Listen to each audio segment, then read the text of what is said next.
Hello guys, मैं मुर्तुज़ा आलम आप सबका वेलकम करता हूं अपनी इस वीडियो में। और ऐसी उम्मीद करता हूं आप सब अच्छे से रहें, अपनी अपनी तैयारी को बढ़िया से करते रहें और जो भी आपका लक्ष्य है, टारगेट है, गोल है, आप उसे अचीव करें। आज जो हमने टॉपिक लिया है, ये टॉपिक क्लास 11 से है, अकाउंटेंसी से। The topic is bank reconciliation statement. Hindi में हम इसे बैंक समाधान विवरण के तौर पे जानते हैं। इसकी जरूरत क्यों पड़ती है? हर बिजनेस फर्म किसी न किसी बैंक में उनका अपना एक अकाउंट होता है, उनके साथ वो डील करते रहते हैं, पैसे कुछ डिपॉजिट करते हैं समय पे, फिर विड्रॉ भी करते हैं। दोनों ही अपने अपने पास इनकी एंट्री करते हैं, इनकी रिकॉर्डिंग करते हैं। लेकिन होता यह है, एक इंटरवल के बाद जब हम दोनों को लेकर बैठते हैं तो दोनों के बैलेंस में हमें अक्सर डिफरेंसेस देखने को मिलता है। ये डिफरेंस के होने के कई रीजंस होते हैं और ये होगा ही।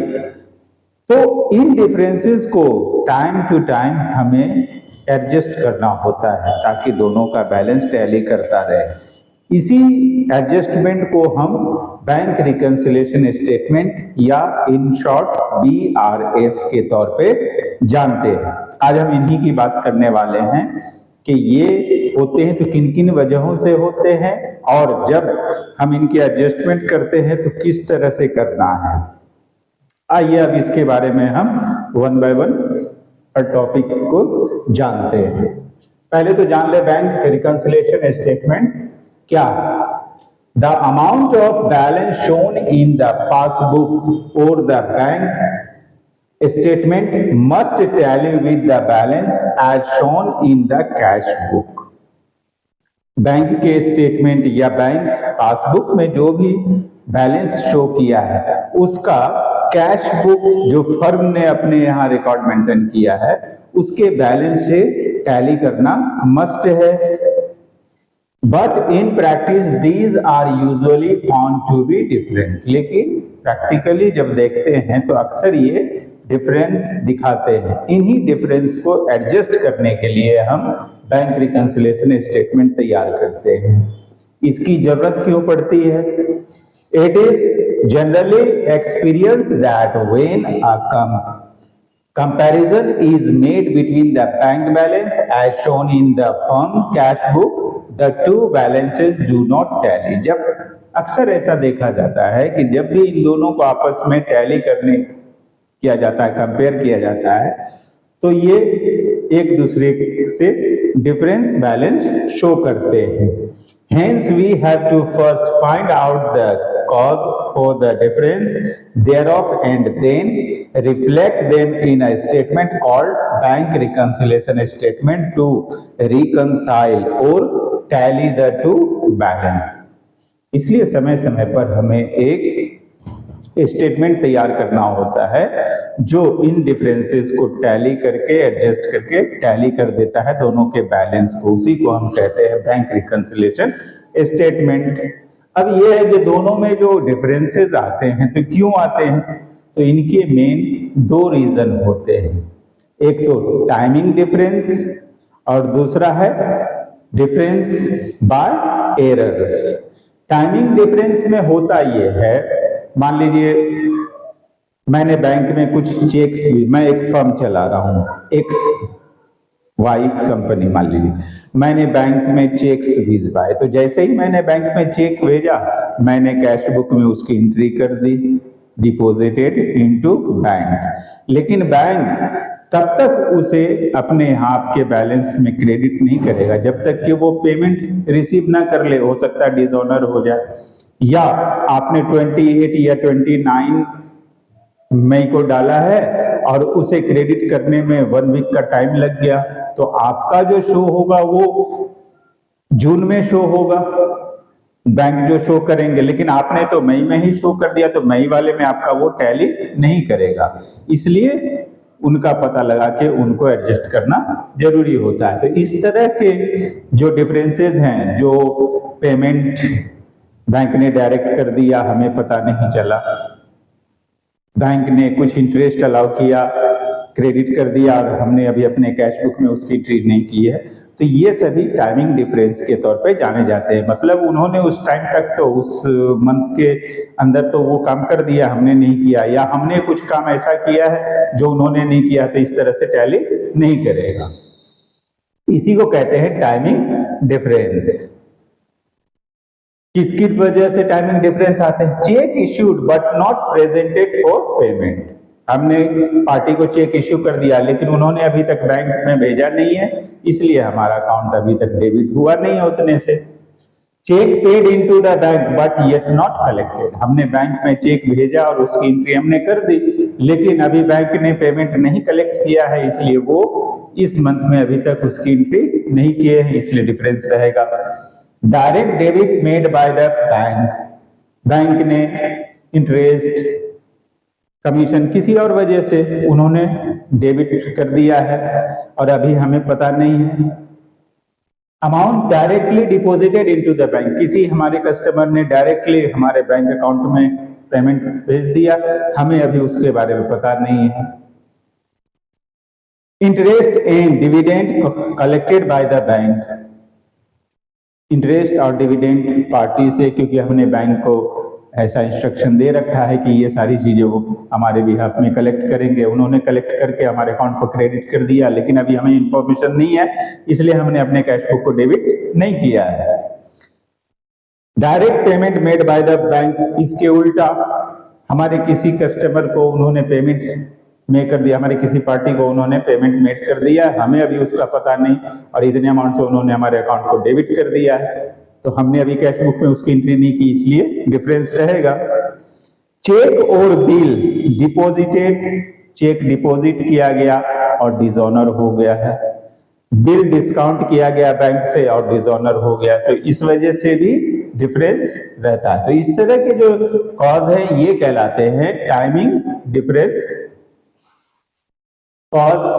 और कुछ कॉज हैं एरर्स की वजह से होते हैं, भूल चूक, अमाउंट गलत लिख गया, टोटलिंग गलत कर दी गई है, तो इस वजह से भी होते हैं। Differences caused by errors, errors committed by the firms, ये दोनों ही से गलती हो सकती है, क्योंकि इंसान से तो गलती होनी ही है, तो फर्म भी गलती कर सकता है एरर्स, और दूसरा बैंक से भी एरर कमिटेड हो सकता है। Error committed by the firms, omission of wrong recording, गलत रिकॉर्डिंग कर दी गई है, of transactions relating to cheque issue, cheque issue करने का मैटर था उसमें कोई गलती कर दिया, चेक डिपॉजिट करने के कोई मैटर में गलती हो गई फर्म से, और टोटलिंग में भी गलती हो गई है, तो ये सभी कहलाएंगे error committed by the firms. तो इस वजह से भी डिफरेंस आता है। तो जब फर्म गलती कर सकती है तो बैंक से भी एरर्स हो सकते हैं, ओमिशन उनसे भी होता है। Error committed by the bank, omission of wrong recording of checks issued, deposited or wrong totaling etc. committed by bank। तो ये एरर्स दोनों ही पार्टी में से किसी से भी हो सकता है, तो उसकी भी एडजस्टमेंट कर ली जाती है। अब है कि प्रिपरेशन ऑफ BRS, बोले तो bank reconciliation statement. Reconciliation can be done in following 2 ways, इनको इन 2 तरीकों से कर सकते हैं। पहला, A, preparation of BRS without adjusting cash book balance, एक जो कैश बुक बैलेंस को एडजस्टमेंट किए बिना तैयारी कर सकते हैं इस स्टेटमेंट की। दूसरा, preparation of BRS after adjusting cash book balance, और हम कैश बुक बैलेंस को एडजस्ट करके भी कर सकते हैं। दोनों, हम दोनों में से किसी के भी बैलेंस को हेडिंग के तौर पे लेके ऐड सब्ट्रैक्ट करके हम इन्हें एडजस्ट कर सकते हैं, लेकिन एक से दूसरा जस्ट इनवर्स सिचुएशन में है, इसलिए ए के साथ अगर हम कहीं एडिशन कर रहे हैं तो इसमें सब्ट्रैक्शन हो जाएगा, और इसमें कहीं सब्ट्रैक्शन कर रहे हैं तो यहाँ एडिशन हो जाएगा। ऐड और सब्ट्रैक्ट इनवर्स सिचुएशन में रहेंगे ये दोनों। अब बीआरएस को करने के लिए जो हम टॉप पे जो बैलेंस लेते हैं वो बैलेंस दो टाइप के होते हैं। यहां पर भी बीआरएस के प्रिपरेशन को हम दो ढंग से समझेंगे। तब जब आपने जो बैंक में पैसा, फर्म ने जो बैंक में पैसा डिपॉजिट किया है वो ज्यादा है, मोर देन द विड्रॉल, जितना वो निकालते, मतलब अभी भी बैंक में उसके पैसे हैं। तो जब किसी फर्म का बैंक में खुद का पैसा रहता है बैलेंस, तो उसे फेवरेबल बैलेंस कहते हैं। The debit balance as per cash book means the balance of deposit made by the firm are more than the withdrawal. जितना निकाला उससे ज्यादा डिपॉजिट है तो वो अपना बैलेंस है, और ऐसे बैलेंस को फेवरेबल बैलेंस कहते हैं। It indicates favorable balance as per cash book और पासबुक। अगर हम कैश बुक में डेबिट बैलेंस रखते हैं, पासबुक में क्रेडिट बैलेंस होता है। अगर आपके पासबुक में क्रेडिट बैलेंस शो कर रहा है, इट मींस फेवरेबल बैलेंस है। कैश बुक में अगर डेबिट बैलेंस शो कर रहा है, इट मींस वो फेवरेबल बैलेंस है। और इसके उल्टा कैश बुक में अगर क्रेडिट शो करने लगे तो इसका ये मतलब है कि विड्रॉल ज्यादा हुआ है, डिपॉजिट कम हुआ है, वो ओवरड्राफ्ट का सिचुएशन है, और उसे हम अनफेवरेबल के तौर पे भी जानते हैं। The credit balance as per the cash book indicates bank overdraft. In other words, amount withdrawal is more than the amount deposited.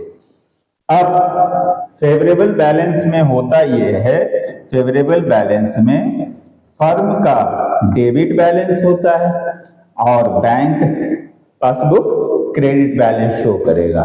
लेकिन अनफेवरेबल या ओवरड्राफ्ट की सिचुएशन में फर्म का क्रेडिट बैलेंस शो करता है कैश बुक, जबकि bank का passbook debit balance show करता है। ये दोनों ही सिचुएशन एक दूसरे के अपोजिट है, इसलिए दोनों में का अलग अलग सिचुएशन में एक दूसरे के इनवर्स काम किए जाते हैं। अब किसे ऐड करना है, किसे सब्ट्रैक्ट करना है, जरा उसके बारे में देख लें।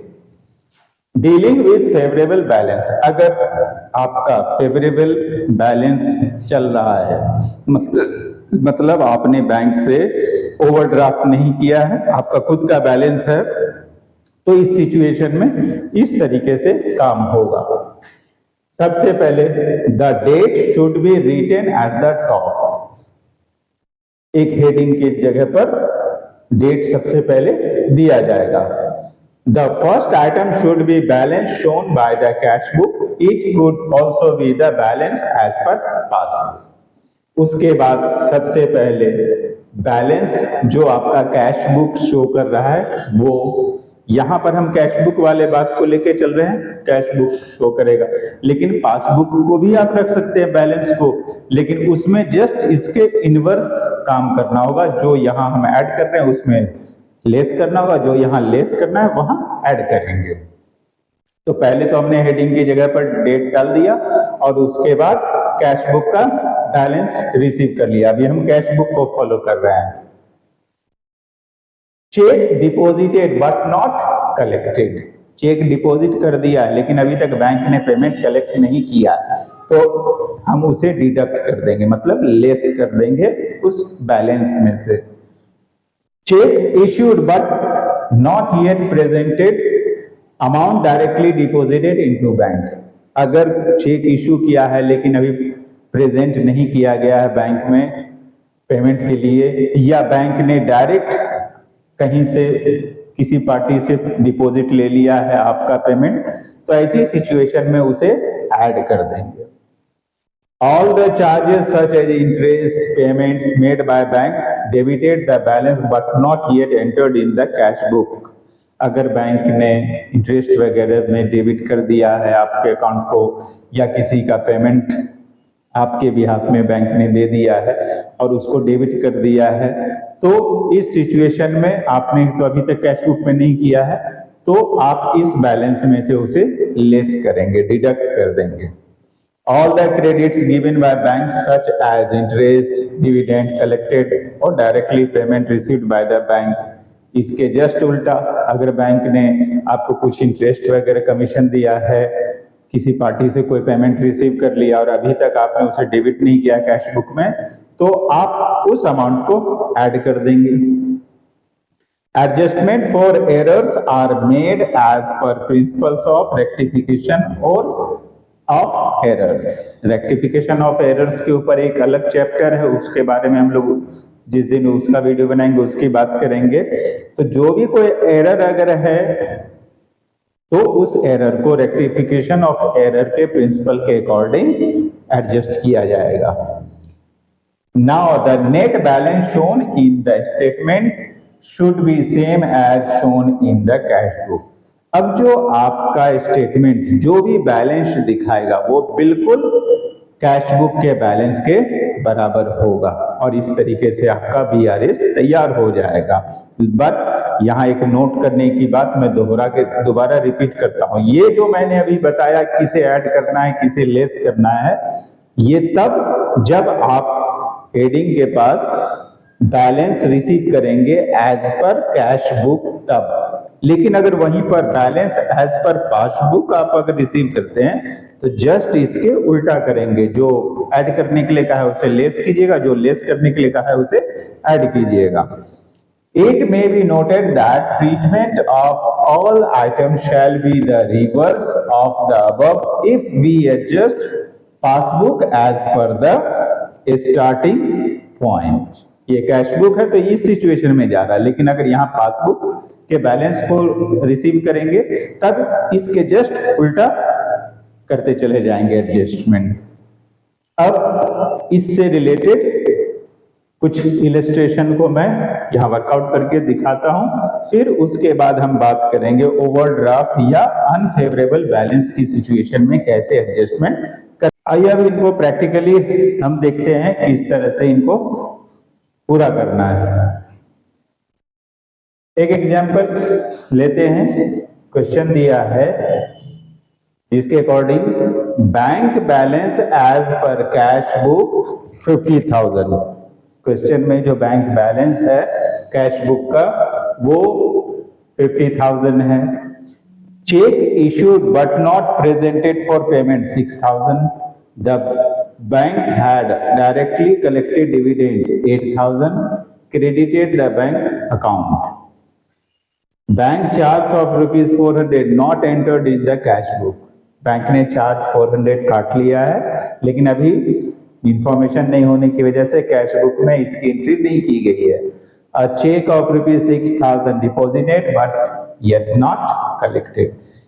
बैंक में 6,000 वैल्यू का एक चेक डिपॉजिट किया गया, लेकिन अभी तक बैंक ने उसके पेमेंट को कलेक्ट नहीं किया है। तो हमने तो एंट्री कर दी है, उन्होंने अभी नहीं किया है, इस वजह से कुछ डिफरेंसेस आ रहे हैं। अब बीआरएस हम तैयार कर रहे हैं, बैंक रिकंसिलिएशन स्टेटमेंट ऑफ जो भी नेम होगा वो नेम दे देंगे। यहां जैसे मैंने एक्स दे दिया है एज ऑन 31 मार्च 2025, यहां पर डेट देना है। अब उसके बाद इस तरह का कॉलम बनेगा, और ये कॉलम कोई जरूरी नहीं ऐसा ही बने, हम इन दो तरीके से इसे कर सकते हैं। हम ऐड करने वाले और सब्ट्रैक्ट करने वाले दोनों को अलग अलग कॉलम में भी दिखा सकते हैं, या कॉलम एक ही रहेगा, ऐड करने वालों को एक साथ ऐड कर दिया और सब्ट्रैक्ट करने वालों को एक साथ सब्ट्रैक्ट कर दिया, जो बैलेंस बचा उसे टैली कर लिया। पहले हम इसके हिसाब से देखते हैं। Balance as per cash book 50,000 receive कर लिया। अब cheque issued but not presented for payment 6,000। Cheque issued but not presented for payment 6,000 add कर दिया। Dividend collected by bank directly 8,000 का इन्होंने डिविडेंड कलेक्ट किया है, वो भी हमने ऐड कर दिया। आगे check deposited but yet not credited by bank 6,000 का लेस कर दिया। Charge debited by bank, bank ने चार्ज डेबिट कर दिया था, हमें पता नहीं था, तो 400 उसको भी लेस कर दिया। अब जो हमारा बैलेंस बचेगा इस स्टेटमेंट का, ये ठीक पासबुक के बैलेंस के अकॉर्डिंग होगा। Balance as per passbook 57,600। तो इस तरीके से कर सकते हैं।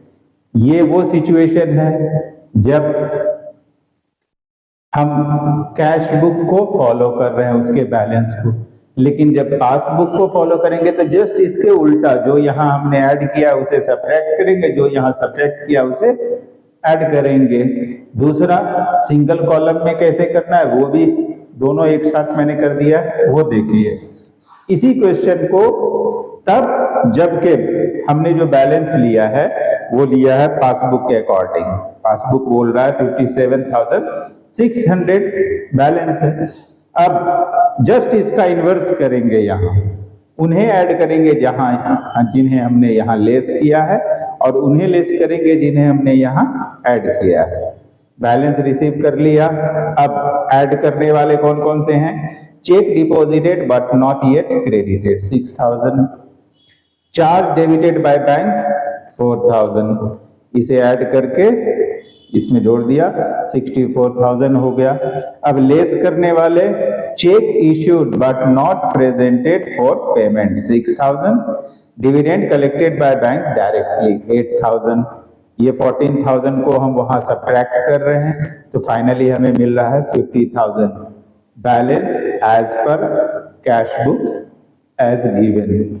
तो इस तरीके से हम इन दो तरीके से कर सकते हैं। हम चाहे कैश बुक को फॉलो करें चाहे बैंक पासबुक को फॉलो करें, हमें दूसरे को एडजस्ट करना है, लेकिन दोनों क्योंकि अपोजिट सिचुएशन में है इसलिए दोनों में ये भी हिसाब अलग होगा। एक में अगर ऐड हो तो दूसरे में वो लेस होगा, एक में अगर लेस हो रहा दूसरे में ऐड होगा। तो ये तो तब है जब हमारे पास फेवरेबल बैलेंस हो, यानी बैंक में हमारे खुद के पैसे डिपॉजिट।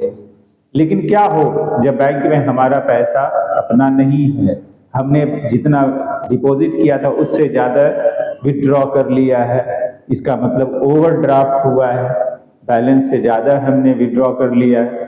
तो उस सिचुएशन में हम किस तरीके से एडजस्टमेंट करेंगे, स्टेटमेंट बनाएंगे, वो देखते हैं। Dealing with overdraft unfavourable balance, इसे उस नाम से भी बुलाते हैं। Overdrafts are where the bank account become negative and the business is in effect have borrowed from bank. ऐसे में ये मान के चलें कि बैंक ने उन्हें उधार दिया है, वापस इन्हें देना है। This is shown in the cash book as credit balance. ऐसे को कैश बुक में क्रेडिट बैलेंस में दिखाते हैं। आमतौर पे हमारा cash book debit balance show करता है। And in bank statement it followed by debit balance या ओडी के तौर पे भी उसे दिखाते हैं। Debit balance as per passbook होता है। अब इससे रिलेटेड अगर आपको बीआरएस बनाना हो तो आप किस तरीके से करेंगे, अब हम उसको देखते हैं। उसके लिए हमने एक क्वेश्चन लिया है, जरा उस क्वेश्चन को देखते हैं, फिर उसके सॉल्यूशन पे ध्यान देते हैं। Example, on March 31st, 2017, Rakesh had an overdraft of rupees 8,000 as shown by his cash book. Rakesh के कैश बुक में 31 मार्च 2017 को 8,000 का ओवरड्राफ्ट दिख रहा है। Cheques of rupees 2,000 paid in but not yet collected. इस मंथ में 2,000 के चेक पे किए गए हैं लेकिन अभी उनका पेमेंट कलेक्ट बैंक ने नहीं किया है। He issues checks of rupees 800 which was not presented for payment. उसने भी पार्टीज को 800 वैल्यू के चेक इश्यू किए लेकिन अभी किसी पार्टी ने पेमेंट के लिए बैंक में वो भेजा नहीं है।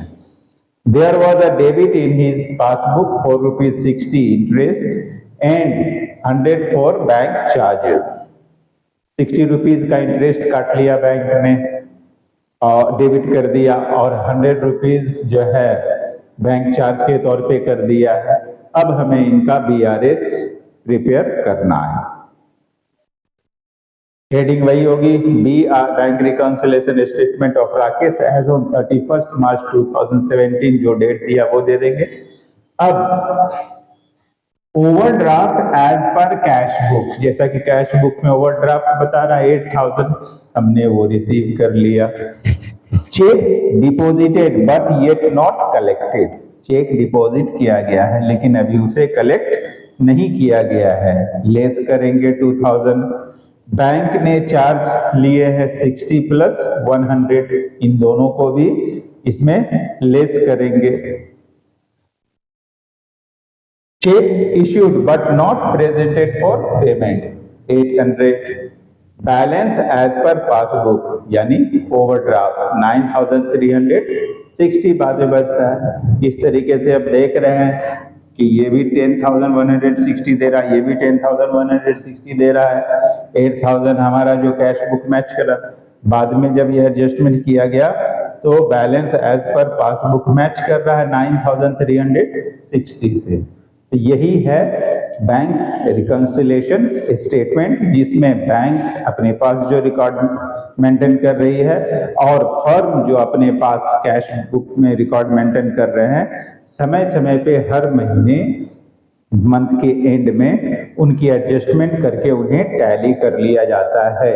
अगर हर महीने न किया जाए तो ज़्यादा दिन होने के बाद ये थोड़ा लेंदी प्रोसेस हो जाता है, इसलिए इजीली हर महीने इसे रिकंसाइल कर लिया जाए, वो ज़्यादा बेटर होता है।